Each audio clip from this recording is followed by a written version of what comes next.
بسم اللہ الرحمن الرحیم۔ حقوق اللہ میں سب سے اہم چیز نماز ہے، اور پہلا سوال قیامت کے دن نماز کا ہی ہوگا۔ بلکہ حضور نے معراج میں جو مختلف مظاہرے دیکھے، ان میں ایک چیز یہ بھی دیکھی، کچھ لوگوں کے سر پتھر سے کچلے جا رہے تھے، پھر صحیح ہو جاتے، پھر کچلے جاتے۔ جبریل سے پوچھا یہ کون لوگ ہیں؟ تو کہا آپ کی امت کے یہ لوگ وہ لوگ ہیں کہ جن کے سر نماز سے باری رہتے تھے۔ حضور کا ایک اور فرمان سنیے۔ حضور نے فرمایا کہ جو شخص نماز چھوڑتا ہے، ایک طویل حدیث ہے جس کا یہ حصہ ہے، وَقَانَ يَوْمَ الْقِيَامَةِ مَعَ قَارُونَ وَفِرْعَوْنَ وَحَامَانَ وَأُبَيِّ بْنِ خَلَف۔ جو نماز ترک کرتا ہے قیامت کے دن قارون کے ساتھ، فرعون کے ساتھ، حامان کے ساتھ اور ابی ابن خلف کے ساتھ کھڑا کر دیا جائے گا۔ جس صف میں اللہ کے دشمن کھڑے ہوئے ہوں گے، بے نوازی کو بھی اس صف میں کھڑا کر دیا جائے گا۔ کتنی رسوائی، کتنی ذلت۔ کوئی بندہ یہ گوارا کرتا ہے کہ مجھے اس صف میں کھڑا کر دیا جائے جس پہ دشمنان خدا کھڑے، دشمنان رسول کھڑے؟ میری کوئی بہن، میری کوئی بیٹی کیا یہ گوارا کر سکتی ہے کہ اس کو حضور پہ کانٹے پھینکنے والی ام جمیل کے ساتھ کھڑا کر دیا جائے؟ اس کو حضور کو اذیت دینے والی عورتوں کے ساتھ کھڑا کر دیا جائے؟ نہ میری کوئی بہن اور نہ کوئی میری ماں اس بات کو گوارا کرتی۔ تو جب ہم یہ گوارا نہیں کرتے تو پھر ہمیں عزم کرنا چاہیے کہ آج کے بعد نماز نہیں چھوڑنی ہے۔ تو کوئی شخص یہ گوارا کرتا ہے کہ مجھے دشمنان خدا کی صف میں کھڑا کر دیا جائے، جن دشمنوں کے چہروں پہ تارکول ملی ہوئی ہوگی اور ان پر لعنتیں برس رہی ہوں گی، اور دنیا کے اوپر سب سے رسوائی زیادہ ان لوگوں کو ہوگی، تو کوئی شخص بھی یہ گوارا نہیں کرتا۔ ہم تو ان کے سائے سے بھی بچنا چاہتے ہیں۔ میرے مالک ہمارا حشر ان کے ساتھ نہ کرنا، ہمارا حشر تو ابو بکر و عمر کے ساتھ کرنا، ہمارا حشر تو عثمان غنی کے ساتھ کر دینا، ہمارا حشر تو مولا کائنات کے ساتھ کر دینا۔ مالک ہمارا حشر بریلی کے امام احمد رضا کے ساتھ کر دینا، ہمارا حشر امام غزالی کے ساتھ کر دینا، بلال حبشی کے ساتھ کر دینا۔ ہماری آرزویں تو یہ ہیں، ہماری تمنائیں تو یہ ہیں۔ ہم تو کہتے ہیں مولا کل قیامت کے دن اٹھے تو دادا کے قدموں میں اٹھیں، خواجہ اجمیری کی چوکھٹ سے اٹھیں، ہم اٹھے تو شاہ نقشبند بخاری کا جلوس آگے ہو، ہم اس جلوس کے ساتھ شامل ہوں، خواجہ معین الدین چشتی کی غلامی میں اٹھے، ہم حضرت غوث اعظم کی نوکری میں اٹھیں، حضرت شیخ شہاب الدین کی نوکری میں اٹھیں۔ ہماری آرزویں تو یہ ہیں، ہماری تمنائیں تو یہ ہیں، لیکن اگر ہم یہ چاہتے ہیں کہ ہم ان لوگوں کے ساتھ اٹھیں تو پھر ایک نماز بھی ترک نہیں کرنا ہوگا، اور اگر نماز ترک ہو گئی تو کتنی بڑی سزا ہے، کتنی بڑی رسوائی ہے، کتنی بڑی ذلت ہے۔ اور یہ آپ کے رسول کا فرمان ہے، اللہ اکبر، کہ قیامت کے دن وہ شخص جو نماز نہیں پڑھتا، قیامت کے دن اس کو دشمنان خدا کی صف میں کھڑا کر دیا جائے گا۔ یہ ہو نہیں سکتا کہ ہم نے یہ حدیث سن لی اور اب نماز قصدن چھوڑیں۔ آج عزم کر کے اٹھیں، اور اولاد نہیں آئی، بیٹیاں نہیں آئیں، گھر والے نہیں آئے، لیکن جا کے اس بات کو گھر میں نافذ کرنا ہے، اس کو حکمن نافذ کرنا ہے گھر کے اندر۔ ہمارا گھر ہو رسول اللہ کی امتی کا، اور گھر میں کوئی بے نماز ہو، یہ حکم دینا ہے، وَأْمُرْ أَهْلَكَ بِالصَّلَاةِ، فرمایا اپنے گھر والوں کو نماز کا حکم دو۔ اس گھر میں نحوست ہوتی ہے جس گھر میں بے نمازی ہوتے ہیں۔ قیامت کے دن جہنم کی طرف جا رہا ہوگا، کچھ لوگ اسے پوچھیں گے مَا سَلَكَكُمْ فِي سَقَرَ، کہ تم جہنم میں کیوں جا رہے ہو؟ تو وہ جواب میں کہے گا لَمْ نَكُ مِنَ الْمُصَلِّينَ، کہ ہم نماز نہیں پڑھا کرتے تھے۔ آج جہنم میں جانے کا سبب نماز نہ پڑھنا ہے۔ پنجگانہ نماز ہر عاقل بالغ مرد اور عورت پر فرض کی گئی ہے، اور قرآن مجید میں مختلف صیغوں سے 700 سے زائد مرتبہ اس کی تاکید ارشاد فرمائی گئی ہے۔ سینکڑوں احادیث نماز کی تاکید، فضائل،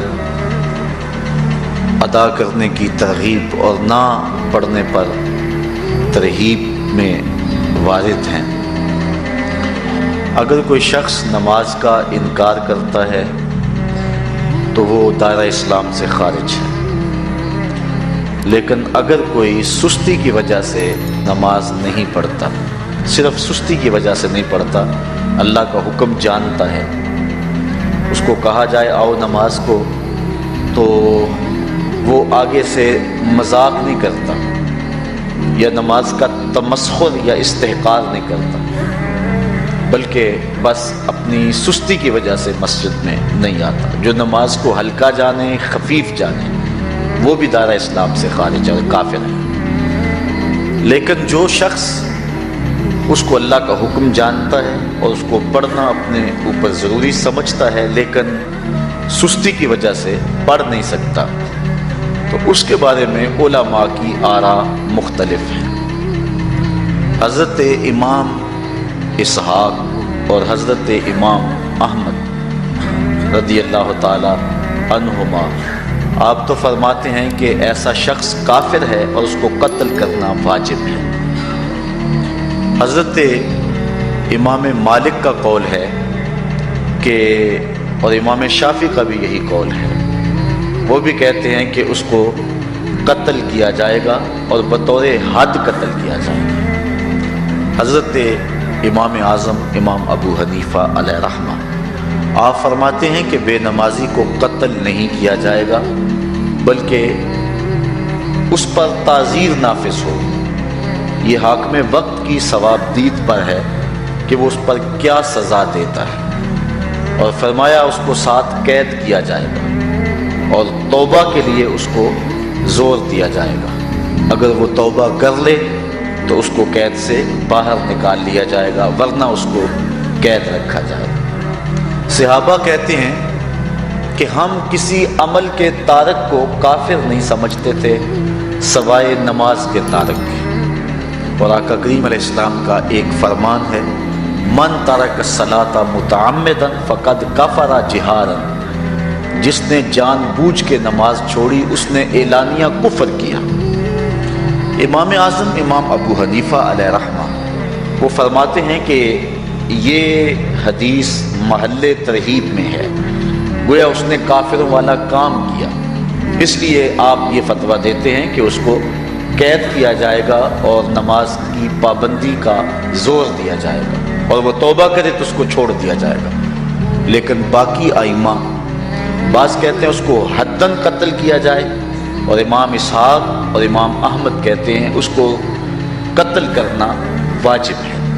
تو بے نمازی جو اللہ کے حکم کی پابندی سستی کی وجہ سے نہیں کرتا، یہ اس کے لیے حکم ہے۔ جو شخص تحقیر کرتا ہے نماز کی، ہلکا جانتا ہے، تمسخر اڑاتا ہے یا اس کا انکار کرتا ہے، تو اس کے بارے میں علماء کے اندر کوئی اختلاف نہیں ہے، وہ ائمہ اربعہ کے نزدیک کافر ہے، دائرہ اسلام سے خارج ہے، مرتد ہے۔ لیکن سستی کی وجہ سے نماز نہ پڑھنے والا، اس کے بارے میں علماء کا یہ موقف ہے۔ حضرت غوث اعظم الشیخ سید عبد القادر جیلانی علیہ رحمہ آپ فرماتے ہیں کہ بے نمازی کو مسلمانوں کے قبرستان میں دفن نہ کرو۔ حضرت سلطان باہو علیہ رحمہ آپ کا قول ہے کہ بے نمازی سے خنزیر بھی پناہ مانگتا ہے۔ حضرت شیخ سعدی شیرازی فرماتے ہیں بے نمازی کو قرض نہ دو، جو اللہ کا قرضہ ادا نہیں کرتا تمہارا قرض کیسے لٹائے گا۔ اب آئیے ہم حضور علیہ السلام کے فرامین دیکھتے ہیں اس حوالے سے۔ حضرت جابر بن عبداللہ انصاری رضی اللہ تعالی عنہ سے مروی ایک روایت، جس کو امام ابو داؤد نے روایت کیا، امام نسائی نے روایت کیا، دیگر محدثین نے روایت کیا۔ آقا کریم نے ارشاد فرمایا، بین الرجل و بین الکفر ترک الصلاۃ، آدمی اور کفر کے درمیان ترک صلاۃ ہے، یعنی بندہ مومن اور بندہ کافر کے درمیان ترک صلاۃ ہے۔ جو نماز پڑھتا ہے وہ مومن ہے، اور جو نماز نہیں پڑھتا تو وہ کافروں والا کام کرتا ہے، یا دیگر ائمہ کے نزدیک وہ کافر ہے۔ یہ ترہیباً نہیں بلکہ یہ حکم ہے۔ اور حضرت نبی رحمت صلی اللہ علیہ وسلم کا ایک دوسرا فرمان ان الفاظ کے ساتھ ہے، بین الرجل و بین الشرک والکفر ترک الصلاۃ، شرک و کفر اور بندہ مومن کے درمیان نماز ترک کرنا ہے۔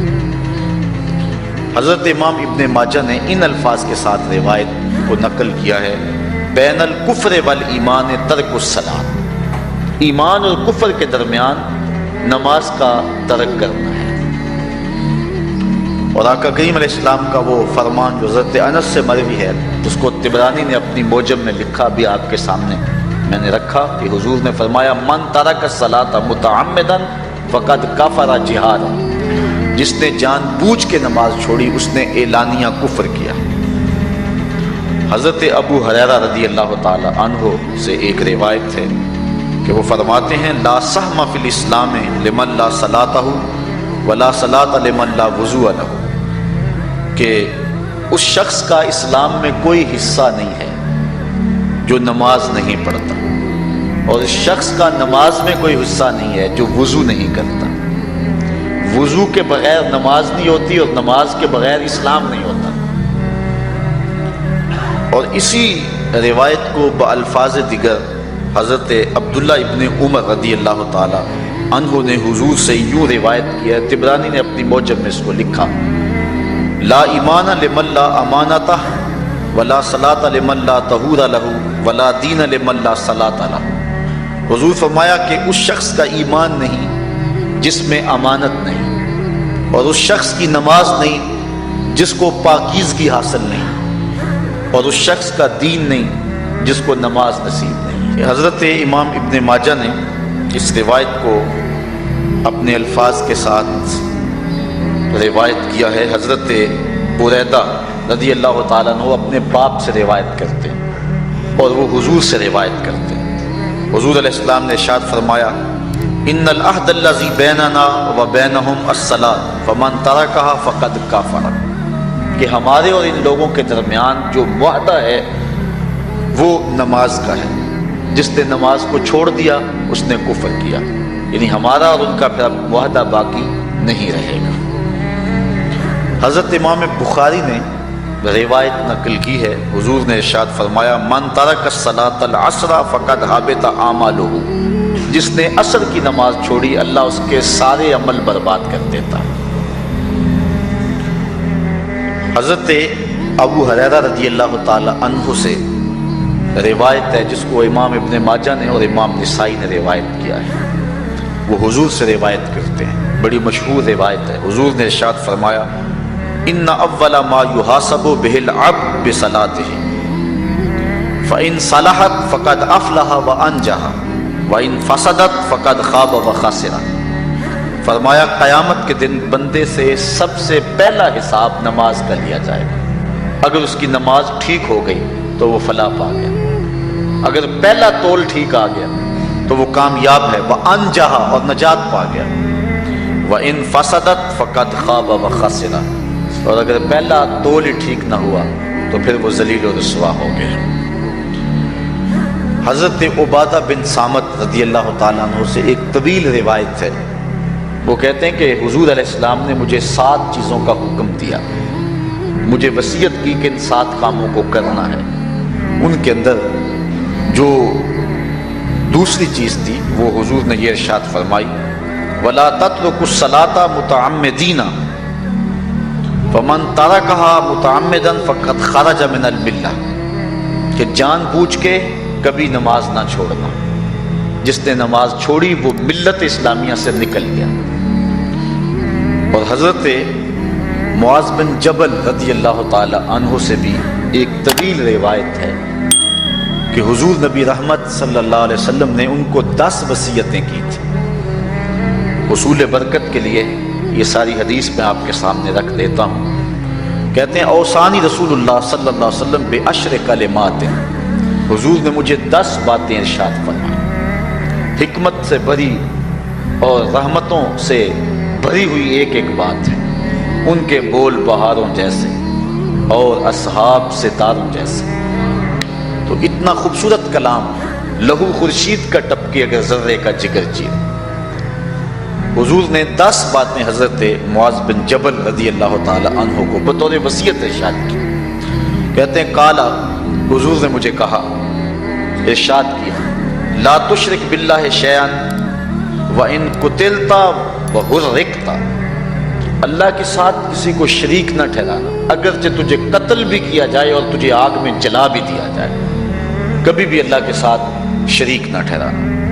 دوسری بات حضور نے مجھے یہ ارشاد فرمائی، وَلَا تَعْصِ وَالِدَيْكَ وَإِنْ أَمَرَاكَ أَن تَخْرُجَ مِنْ أَهْلِكَ وَمَالِكَ، کہ اپنے والدین کی کبھی نافرمانی نہ کرنا، اگرچہ تجھے حکم دیں کہ اپنے مال کو اور اپنے بچوں کو لے کے گھر سے نکل جا، تو کہا یہ کر لینا، نکل جانا، لیکن والدین کی نافرمانی نہ کرنا. تیسری بات حضور نے ارشاد فرمائی، وَلَا تَتْرُكَنَّ صَلَاةً مَكْتُوبًا مُتَعَمِّدًا فَإِنَّ مَنْ تَرَكَ صَلَاةً مَكْتُوبَةً مُتَعَمِّدًا فَقَدْ بَرِئَتْ مِنْهُ ذِمَّةُ اللَّهِ. فرمایا اے معاذ بن جبل، فرض نماز جان بوجھ کر کبھی بھی نہ چھوڑنا، زندگی میں کبھی نہ ہو کہ تجھ سے فرض نماز چھوٹے، اس لیے کہ جس نے فرض نماز جان بوجھ کے چھوڑ دی، اللہ اور اس کے رسول نے اس سے اپنا ذمہ اٹھا لیا. اب وہ جدھر مرضی جائے، اللہ نے جو ذمہ لیا ہوا ہے مومن کا، اللہ اٹھا لیتا ہے.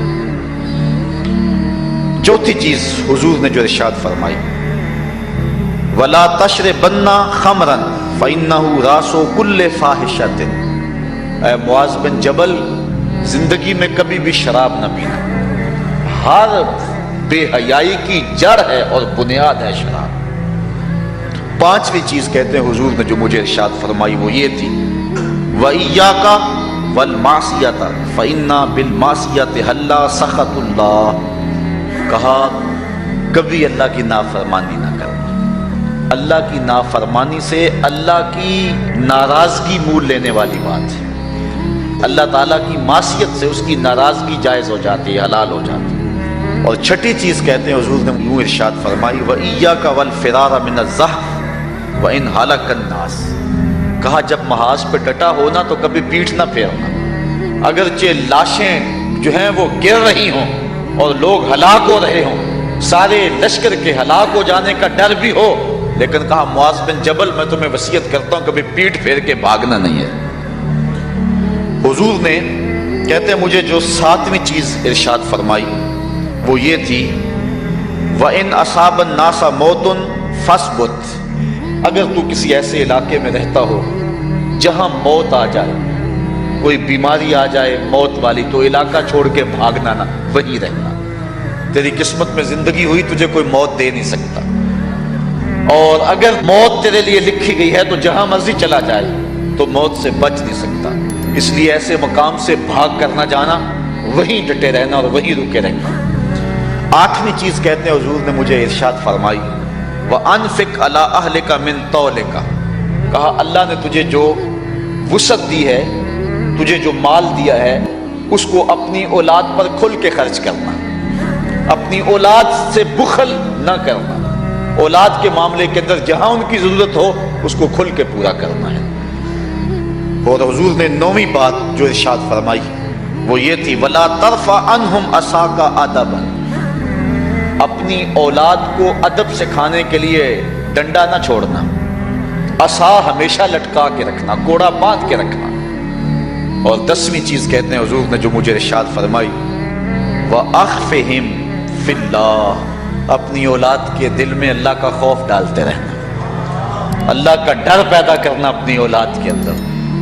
تو نے اپنی اولاد کو یونیورسٹیوں اور کالجوں تک پہنچایا، بیرون ملک سے بھی تعلیم دلوائی، لیکن اللہ کا خوف نہ سکھایا. اللہ کا خوف سکھانا اپنی اولاد کو، ایسے لوگوں کی صحبت میں بٹھانا جن کی صحبت میں بیٹھ کر اللہ کا خوف پیدا ہو جائے. ان کو ایسی کتابیں لا کے دینا کہ جن سے خشیت الہی ان کے سینے میں پیدا ہو. اگر تو نے سب کچھ دے دیا، عالی نسب بنگلے دے دی اپنی اولاد کو، تو نے جو ہے وہ بہت اچھی تعلیم دلوا دی اپنی اولاد کو، دنیاوی سوسائٹی کے اندر ان کا وقار بہت بلند ہو گیا، تو نے سب کچھ دے دیا اپنی اولاد کو، اللہ کا خوف نہیں دیا تو کچھ بھی نہیں دیا. تو حضور نے جو 10ویں وصیت حضرت معاذ بن جبل کو کی وہ یہ ہے کہ انہیں اللہ سے ڈراتے رہنا، اللہ تعالیٰ کا خوف، ان کی خشیت ان کے سینے میں پیدا کرنا۔ اللہ اکبر۔ حضور کا ایک اور فرمان سنیے۔ حضور نے فرمایا کہ جو شخص نماز چھوڑتا ہے، ایک طویل حدیث ہے جس کا یہ حصہ ہے، وَقَانَ يَوْمَ الْقِيَامَةِ مَعَ قَارُونَ وَفِرْعَوْنَ وَحَامَانَ وَأُبَيِّ بْنِ خَلَف، جو نماز ترک کرتا ہے قیامت کے دن قارون کے ساتھ، فرعون کے ساتھ، حامان کے ساتھ اور ابی ابن خلف کے ساتھ کھڑا کر دیا جائے گا۔ جس صف میں اللہ کے دشمن کھڑے ہوئے ہوں گے، بے نمازی کو بھی اس صف میں کھڑا کر دیا جائے گا۔ کتنی رسوائی ہے، کتنی ذلت ہے۔ کوئی بندہ یہ گوارا کرتا ہے کہ مجھے اس صف میں کھڑا کر دیا جائے جس پہ دشمنان خدا کھڑے، دشمنان رسول کھڑے، میری کوئی بہن، میری کوئی بیٹی کیا یہ گوارا کر سکتی ہے کہ اس کو حضور پہ کانٹے پھینکنے والی ام جمیل کے ساتھ کھڑا کر دیا جائے، اس کو حضور کو اذیت دینے والی عورتوں کے ساتھ کھڑا کر دیا جائے؟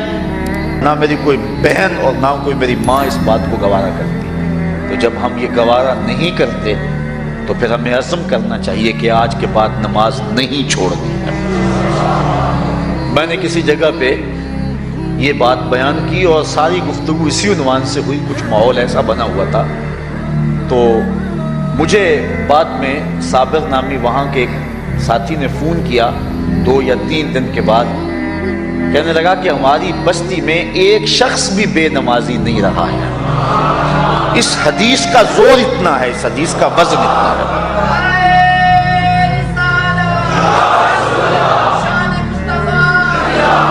تو کوئی شخص یہ گوارا کرتا ہے کہ مجھے دشمنان خدا کی صف میں کھڑا کر دیا جائے، جن دشمنوں کے چہروں پہ تالکول ملی ہوئی ہوگی اور ان پر لعنتیں برس رہی ہوں گی، اور دنیا کے اوپر سب سے رسوائی زیادہ ان لوگوں کو ہوگی، تو کوئی شخص بھی یہ گوارا نہیں کرتا۔ ہم تو ان کے سائے سے بھی بچنا چاہتے ہیں۔ میرے مالک، ہمارا حشر ان کے ساتھ نہ کرنا، ہمارا حشر تو ابو بکر و عمر کے ساتھ کرنا، ہمارا حشر تو عثمان غنی کے ساتھ کر دینا، ہمارا حشر تو مولا کائنات کے ساتھ کر دینا۔ مالک، ہمارا حشر بریلی کے امام احمد رضا کے ساتھ کر دینا، ہمارا حشر امام غزالی کے ساتھ کر دینا، بلال حبشی کے ساتھ کر دینا۔ ہماری آرزویں تو یہ ہیں، ہماری تمنائیں تو یہ ہیں۔ ہم تو کہتے ہیں مولا کل قیامت کے دن اٹھے تو دادا کے قدموں میں اٹھے، خواجہ اجمیری کی چوکھٹ سے اٹھے، ہم اٹھے تو شاہ نقش بند بخاری کا جلوس آگے ہو، ہم اس جلوس کے ساتھ شامل ہوں، خواجہ معین الدین چشتی کی غلامی میں اٹھے، ہم حضرت غوث اعظم کی نوکری میں اٹھیں، حضرت شیخ شہاب الدین کی نوکری میں اٹھیں۔ ہماری آرزویں تو یہ ہیں، ہماری تمنائیں تو یہ ہیں، لیکن اگر ہم یہ چاہتے ہیں کہ ہم ان لوگوں کے ساتھ اٹھیں تو پھر ایک نماز بھی ترک نہیں کرنا ہوگا، اور اگر نماز ترک ہو گئی تو کتنی بڑی سزا ہے، کتنی بڑی رسوائی ہے، کتنی بڑی ذلت ہے، اور یہ آپ کے رسول کا فرمان ہے۔ اللہ اکبر، کہ قیامت کے دن وہ شخص جو نماز نہیں پڑھتا، قیامت کے دن اس کو دشمنان خدا کی صف میں کھڑا کر دیا جائے گا۔ یہ ہو نہیں سکتا کہ ہم نے یہ حدیث سن لی اور اب نماز قصداً چھوڑیں۔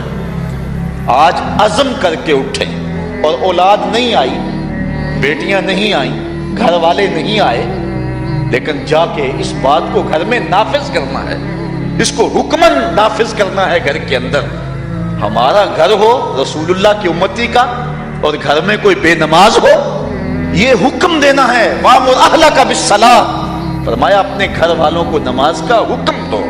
اس گھر میں نحوست ہوتی ہے جس گھر میں بے نمازی ہوتے ہیں۔ اس لیے آج ہم یہاں سے عزم کر کے جانا ہے کہ آج کے بعد ہم نماز نہیں چھوڑیں گے انشاءاللہ۔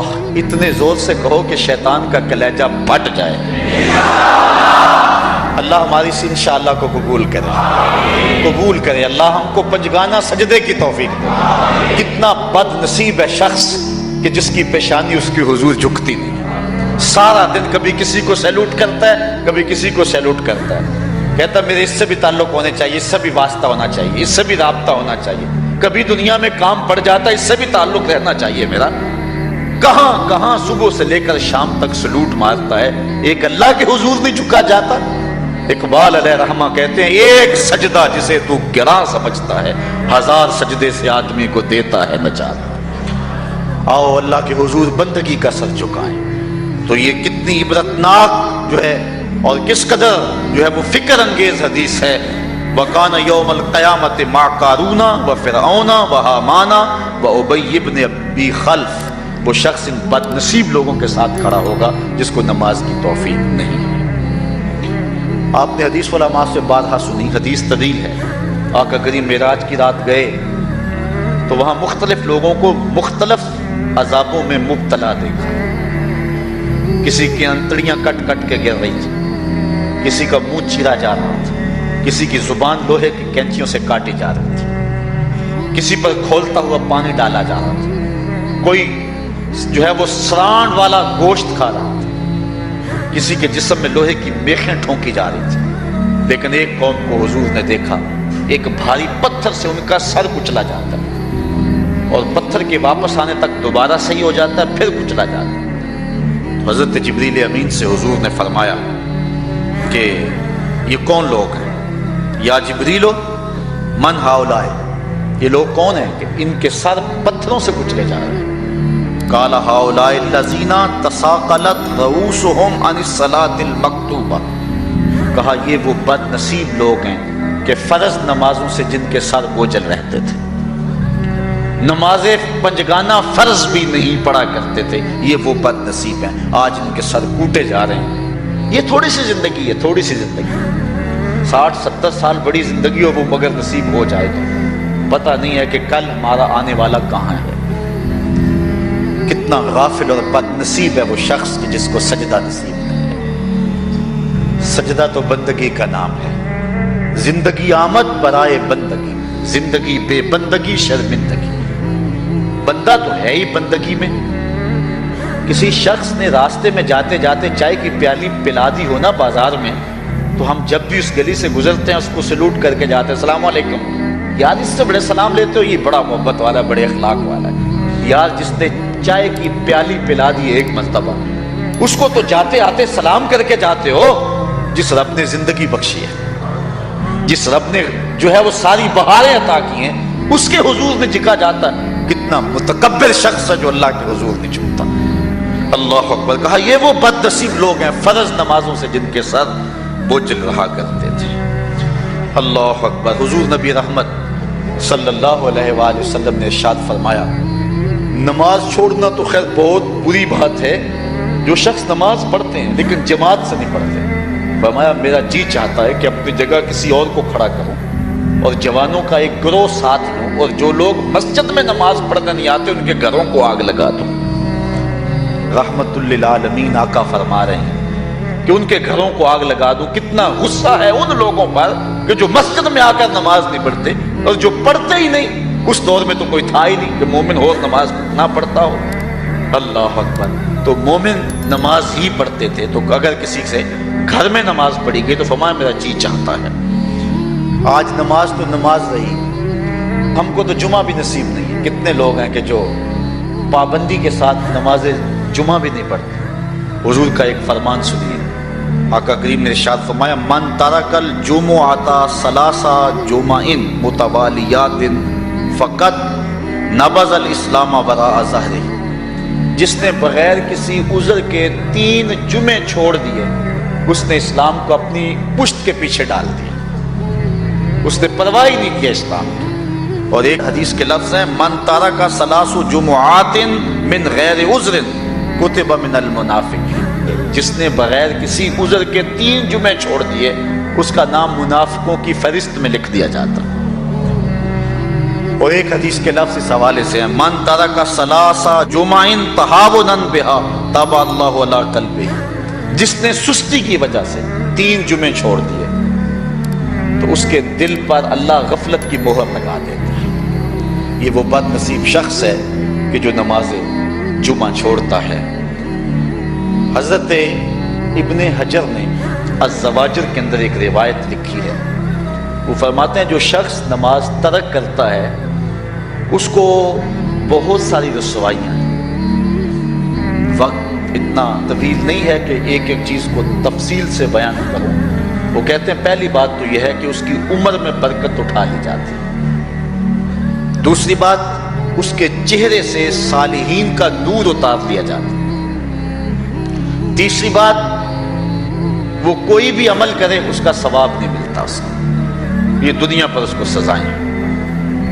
چوتھی سزا دنیا پر اس کو یہ ملتی ہے، اس کی دعائیں قبول نہیں ہوتی۔ اور پانچویں سزا اس کے لیے یہ ہے کہ اس کے لیے جو نیک لوگ دعا کرتے ہیں ان دعاؤں کا حصہ اسے نہیں ملتا۔ مومن نیک سحری وقت اٹھ کے دعا مانگتے اللہ پوری امت پر کرم کر دے، تو یہ بھی امت میں شامل ہے۔ دعا اللہ والے کی تو قبول ہوئی، لیکن اس کا حصہ نکال دیا گیا، اس کا حصہ نیک لوگوں کی دعاؤں سے نکال دیا گیا۔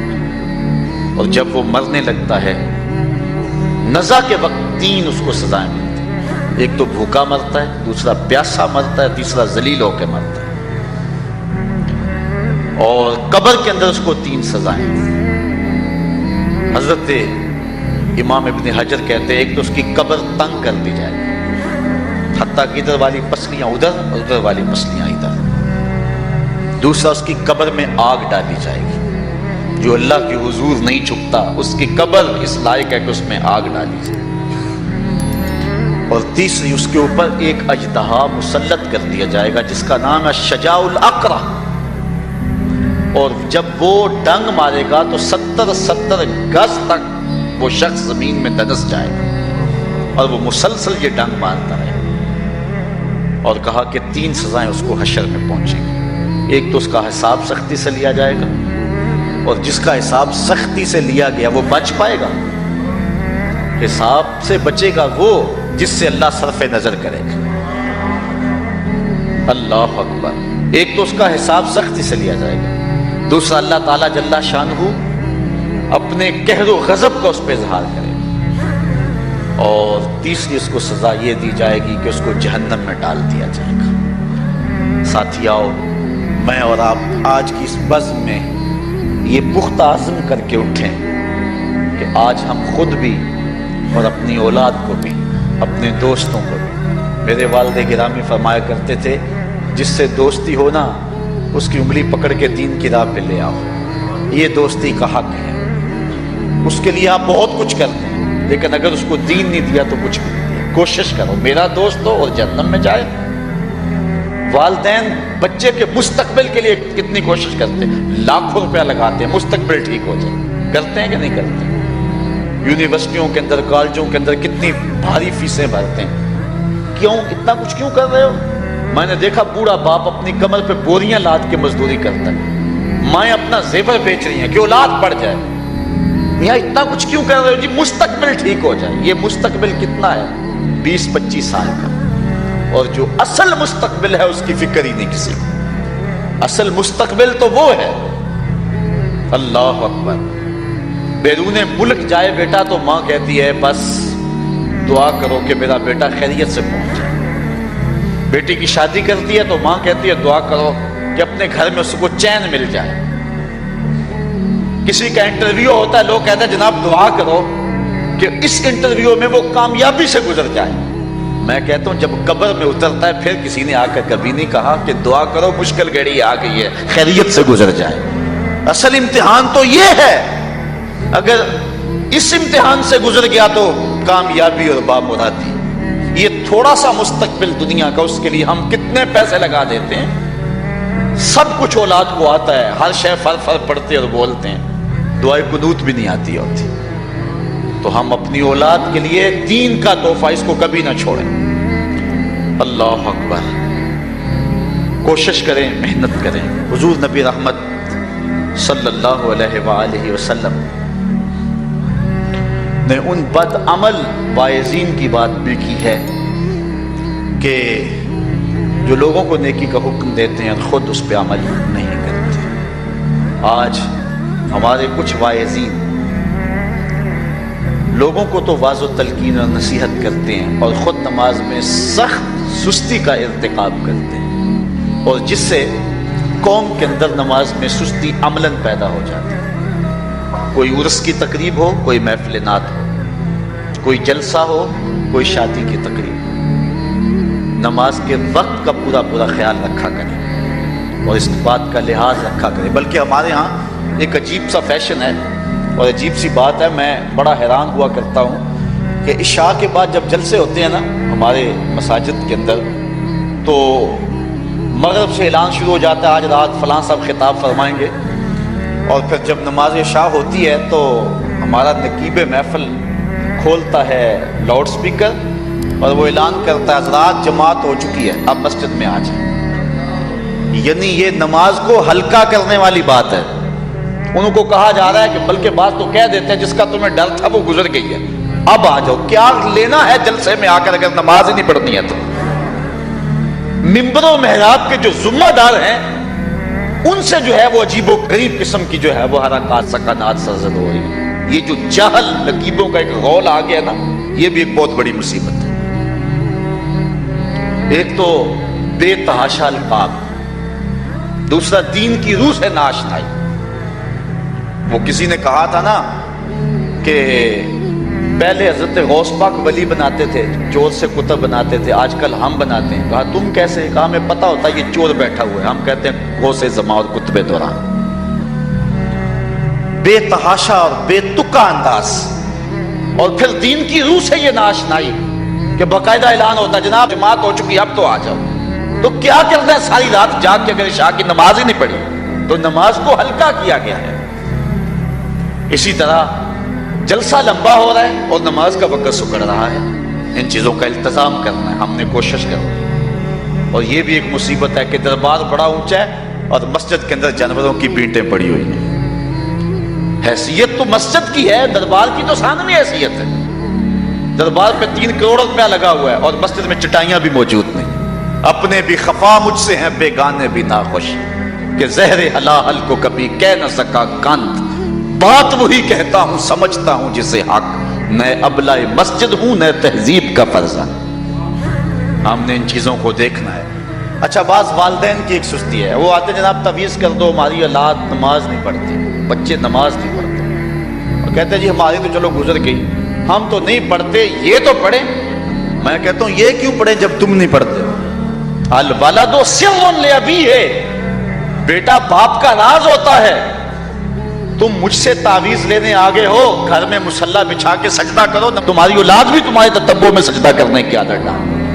حضور فرمایا بچے 7 سال کے ہوں تو انہیں مسجد میں لے جاؤ، 10 سال کے نہیں پڑھتے تو ان کو مار کے پڑھاؤ۔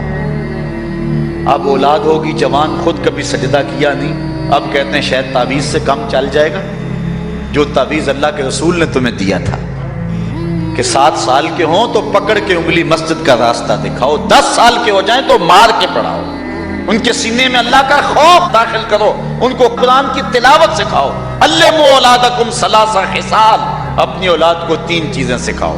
حب نبیکم، ایک اپنے نبی کا پیار سکھاؤ، وحب اہل بیت ہی، رسول اللہ کے اہل بیت کا پیار سکھاؤ، وتلاوت القرآن، اور قرآن کا پڑھنا سکھاؤ۔ چھین لو سیڑیاں ان کے ہاتھوں سے گانے والی، چھین لو ان کے ہاتھوں سے جو ہے وہ ناول، اور ان کے ہاتھ میں قرآن دے دو۔ کتنے خوش نصیب دن تھے، گلیوں سے گزرتے تھے، گھروں سے قرآن کے پڑھنے کی آواز آتی تھی۔ آج پاپ میوزک کی صدائیں تو آتی ہیں، آج قرآن کی آوازیں نہیں آتی۔ تو یہ عجیب ہے جی ہم نہیں پڑھتے، یہ تو پڑھے۔ میں کہتا ہوں یہ کیوں پڑھیں جب تم نہیں پڑھتے ہو؟ تمہارے اوپر کیا فرض ساقط ہو چکا ہے بڑھاپے کی وجہ سے؟ تم بوڑھے ہو کے نہیں پڑھتے ہو، تمہاری اولاد تم چاہتے ہو جوانی میں پڑھ لے؟ تم خود اللہ کے حضور سجدہ کرو اور پھر دیکھنا تمہارے تتبع میں، تمہاری اتباع میں تمہاری اولاد بھی تمہاری پیچھے پیچھے ہوگی۔ اللہ اکبر۔ صاحب اس عنوان سے کہنے کے لیے بہت کچھ ہے۔ اللہ تعالیٰ جل شانہ اپنی رحمتیں عطا فرمائے۔ اعلیٰ حضرت سے 2 لوگوں نے فتویٰ پوچھا۔ بریلی کا ایک محلہ ہے، محلہ ذخیرہ، اس میں ہادی اسد اور قرب محمد نامی لوگوں نے تنظیم بنائی نماز کی دعوت کے لیے۔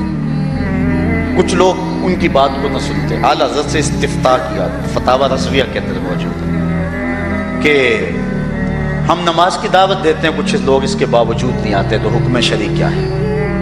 اعلیٰ حضرت فرماتے ہیں کہ پہلے تو نرمی سے انہیں سمجھائیں، آؤ نماز کی طرف۔ نہیں مانتے، مؤثر لوگ ڈالیں جو ان کو کہیں۔ یہ تھے ہمارے کرنے والے کام، ہم کن جھگڑوں میں پڑے ہوئے ہیں۔ مؤثر معاشرے کے لوگ تلاش کریں اور ان کو سمجھائیں، جن کی وہ مانتے ہیں، ٹالتے نہیں۔ ان سے سمجھائیں ان کو۔ اور فرماتے ہیں اگر ان کے سمجھانے سے بھی نہیں سمجھتے تو فرمایا فتویٰ پھر یہ ہے ان سے بائیکاٹ کر دیں، ان سے ترک کلام کر دیں، ان سے گفتگو چھوڑ دیں۔ ہم نے تو کبھی بیٹوں سے نہیں چھوڑی گفتگو، بیوی بے نماز ہو ہم ہر شے بیوی سے منوا لیتے ہیں۔ کبھی کہا تیرے ہاتھ کی پکی روٹی نہیں کھاؤں گا اگر تو نماز نہیں پڑھتی؟ کبھی بیٹا کہے امی تو نماز نہیں پڑھتی میں تیرے ہاتھ کی روٹی نہیں کھاؤں گا؟ جو ماں بیٹے کے لیے سب کچھ کرتی ہے، کتنے دکھ جھیلتی ہے، کسی کے گھر کے برتن مانجنے پڑے وہ بھی مانجتی ہے، کیا بیٹے کی خواہش پہ نماز نہیں شروع کر دے گی؟ جب عادت ڈالے گی تو پھر اللہ دل میں بھی وہ محبت ڈال دے گا۔ کیونکہ ہمارا تو اتنا ہی کام ہے نا، حضرت بایزید بسطامی نے یہی کیا تھا نا۔ حضرت بایزید بسطامی علیہ رحمہ بسطام کے لوگوں کی تربیت کر رہے ہیں، کسی محلے کے کونے میں آ کر ایک فاحشہ عورت بیٹھ گئی، لوگوں کا دین ایمان اجاڑنے لگی۔ کسی نے کہا بایزید تیرا شہر لٹ رہا ہے، جس کو تو اشکوں سے سیراب کیا تھا اور سجدہ ہائے سحرگاہی سے جس شہر کو نور بخشا تھا، تیرا شہر لٹ رہا ہے۔ کہا کیا ماجرا ہوا؟ لوگوں نے کہانی سنائی۔ بایزید بسطامی صبح مصلی اٹھایا اور جا کے اس فاحشہ عورت کے دروازے پہ مصلی بچھا دیا۔ اب جو بھی کہا تھا بایزید بسطامی کو بیٹھا ہوا دیکھ کے راستہ بدل لیتا۔ اس نے انتظار کیا، رات کے اندھیرے گہرے ہو گئے، آج کوئی گاہک نہیں آیا۔ اس نے کھڑکی سے جھانک کر کے دیکھا ایک بوڑھا بابا بیٹھا ہوا ہے، ہاتھ میں تسبیح ہے، مصلی بچھایا ہوا ہے۔ نیچے اتر کر کے کہا بابا اللہ کو یاد کرنے کے لیے اور تھوڑی جگہ ہیں؟ تجھے میرے گھر کی گلی ہی ملی، میرا راستہ روک لیا؟ بابا کہنے لگا کیا مسئلہ ہے تجھے؟ کہا میرے گاہک رکے ہوئے ہیں۔ کہا آج میں تیرا گاہک ہوں، بتا تیری رات کی قیمت کتنی ہے؟ اللہ اکبر۔ حضرت بایزید بسطامی نے قیمت طے کی، اس کے گھر کی جب چھت چڑھنے لگے نا سیڑھیاں، لوگ دیکھ رہے تھے۔ کہا مالک اگر بایزید بھی اجڑ گیا تو روشنی کہاں سے لیں گے؟ بایزید بھی ایک فاحشہ عورت کے کوٹھے پہ چڑھ رہا ہے، اگر یہ بھی چراغ بجھ گیا تو زمانے کو اجالا کہاں سے ملے گا؟ لیکن قدرت کو کچھ اور ہی منظور تھا۔ اس سے کہا مصلی بچھا لے، جو میں کرتا جاؤں وہ کرتے جانا۔ پہلے وضو کیا، اس نے بھی کیا، پھر مصلی پہ آئے، وہ بھی پیچھے کھڑی ہو گئے۔ پھر بایزید قیام کیا، اس نے بھی قیام کیا۔ پھر رکوع میں گئے، وہ بھی رکوع، قوما وہ بھی قوما۔ جب سجدے میں حضرت بایزید گئے، وہ بھی سجدے میں، تو بایزید رو پڑے۔ کہا مالک بایزید کا اتنا ہی کام تھا کہ اس کا سر تیری چوکھٹ تک جھکا دے، مالک یہاں تک لانا میرا کام تھا، دل کی دنیا بدلنا تیرا کام ہے۔ جب وہ سجدے میں جا رہی تھی تو فحشا تھی، جب سر اٹھایا وقت کی ولیہ بن چکی تھی۔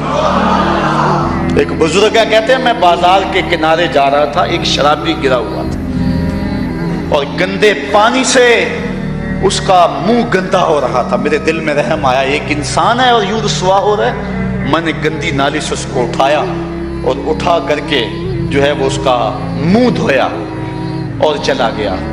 مشہور شرابی تھا شہر کا۔ کہتے ہیں سحری کا وقت ہوا، تہجد کے لمحے آئے تو میں مسجد میں نماز پڑھنے کے لیے گیا، دیکھا کیا کہ وہ شرابی مصلی بچھا کے بیٹھا ہوا۔ میں حیران ہو گیا کہ یہ کیا ماجرا ہوا۔ اب صبح تو میں نے اس کو گندگی سے اٹھایا ہے اور اس کا منہ دھویا ہے۔ میں حیران ہوا تو حاطب سے آواز آئی میرے بندے تو نے اس کا منہ دھو دیا تھا، میں نے اس کا دل دھو دیا۔ صاحبو ہم اپنا کام کریں، کوشش کریں، کھینچ کے لے آئیں کسی کو مسجد میں، اور پھر دیکھنا رب کے رنگ، وہ بڑا کریم ہے، وہ بڑا رحیم ہے۔ آئیے آج کی اس مجلس میں ہم یہ عزم لے کر کے جائیں۔ اپنے لیے میرا نہیں خیال کہ اس بڑے مجمع میں کوئی ایسا شخص اب رہے گا جو نماز چھوڑ سکے گا، انشاءاللہ نہیں چھوڑ سکے گا اللہ کی توفیق سے۔ یہ آپ کی آنکھوں میں تیرتے ہوئے آنسو گواہی دے رہے ہیں کہ رسول اللہ کی نگاہ بھی ہو رہی ہے اور اللہ کا کرم بھی اتر رہا ہے۔ میرا نہیں خیال کہ یہاں سے اٹھ کر کوئی شخص جو ہے جا کے نماز چھوڑے، لیکن اب ہم نے آگے کام کرنا ہے، اپنے گھروں میں، اپنی گلیوں میں، اپنے محلوں کے اندر لوگوں کو کھینچ کر کے مسجد کا رخ دکھانا ہے۔ اللہ مجھ کو آپ کو اپنی رحمتوں اور کرم نوازیوں کا نور نصیب فرمائے۔ وآخر دعوانا ان الحمدللہ۔